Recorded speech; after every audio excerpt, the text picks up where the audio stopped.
Hey Tammy, welcome back to my channel. If you're new here, my name is Jessica and I share real life stories about marriage, motherhood, and everything in between. So after like 119 views and a couple of likes here and there and like 40 comments on the last video, I decided that I am not going to hold on to the remaining tea. I am going to come and dish it out as the hot.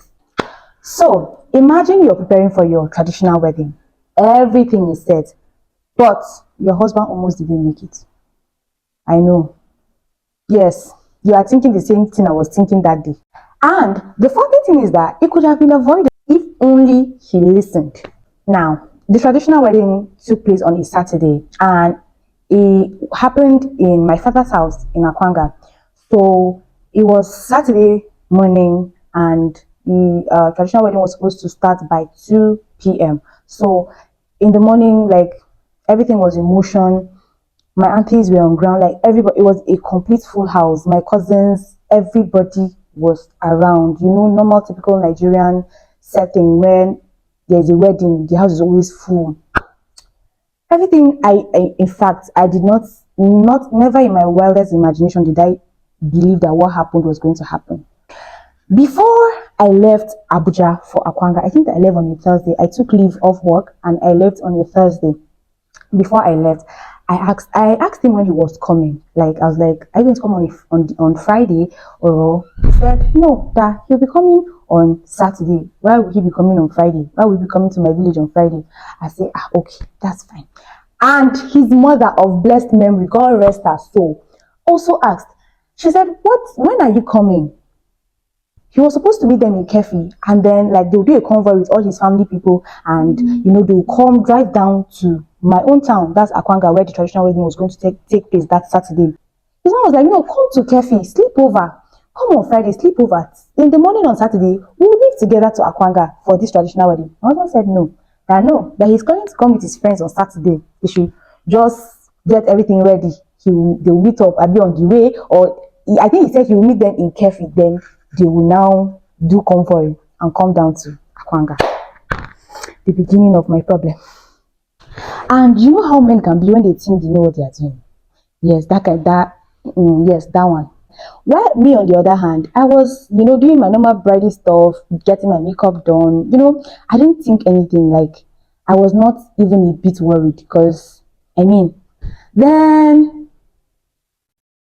I started checking the time. It was almost time.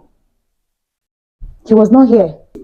And by this time, mind you, my mother has come to the room like 3 times to ask me, "Where are your people?"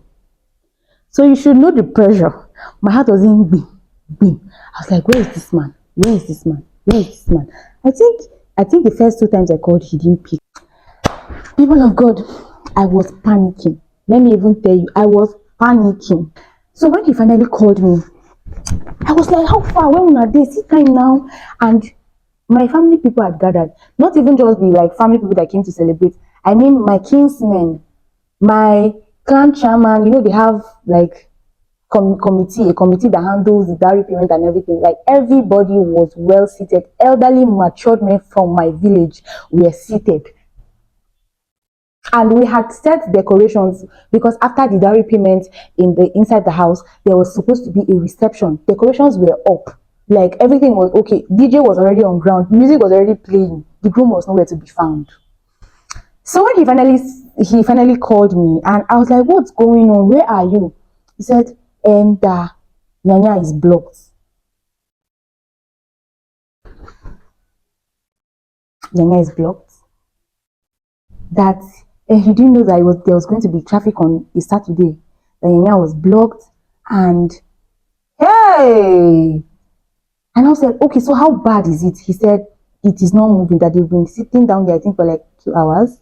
I can't remember." So they shouting, "Blood of Jesus, the blood of Jesus." This Yoruba want to come and embarrass me. The blood of Jesus. I ended the call. So I started explaining to everybody that get to listen what was going on. And then somebody that had come earlier from Abuja, a friend of mine, she was like, "That is true, that she narrowly escaped." And in fact, that she saw a bride on bike, that the bride had to drop from the car that was carrying her because it was a tight gridlock. Cars were not moving. So the bride she saw a bride on a bike. running off to go and attend her church wedding because the traffic was crazy, and my man was in there. I didn't know what to make of the situation. I started crying, of course, typical natural me. I started crying, and makeup was done, like Jelly was tied. So we're just, how if that we had something doing, maybe time will pass by fast. So we're literally just sitting and we're waiting for the groom to come. So we kept on waiting. I was aggressively calling him. At the point, he stopped picking my calls. And it was at that point that the guy that drove them, the guy that was driving them to, is somebody we know actually, that was driving them to Akwanga, said, there's a route they can take to boycott and bypass this whole traffic. My husband was like, okay, now let's go, let's take it. So they were able to like come out and then take the route that he said would. Little did they know that they were going to Kaduna. Oh. He took them to a road that I don't know if you ask me, I can't even explain. Maybe he'll be the best person to explain how they ended up on Kaduna Road. They are forgotten the name of the place. They found themselves there from Nyanya to Kaduna Road, or going to Nasarawa as how. That was how they kept that him. He didn't even know that it was when they were driving, they kept going, and he was not like, how far? The thing, no, that's what the place stay far reach. The guy was not saying anything, he knew what he did. So he was not saying anything. He was just saying that they will soon reach Akwanga, they will soon reach. That was how we spent hours. Traditional wedding that was supposed to take place by 2. They came after 4 to 5. Guests had left. The only people that were remaining were just family members. And then few church members, my mom's women fellowship people. No. Got to a point that his parents had to just come. They had to just come so that it would not look like it was cancelled or they were not coming. So they just had to come, and they came before him. It was when they came that my mother-in-law was telling my sister that they told him. My mother-in-law was telling my sister that she called him even yesterday, that was Friday, yesterday afternoon, she called him and told him to come to Kefi. So he will sleep in Kefi, but he did not listen to her. See now what has happened. So they reached before him, and then my dad was like, okay, let them start without him, since most of the items are the goats, the chickens, they were all in Kefi with my in-laws, so they came with them. It's just like the dowry that was with my husband. So they started, then my husband and his entourage, his distinguished highness, now arrived. You need to see my face. I was not smiling. I stopped.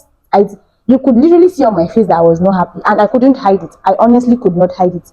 I had some pictures that we took on that day. People were literally begging me, video. I don't know if I can find it.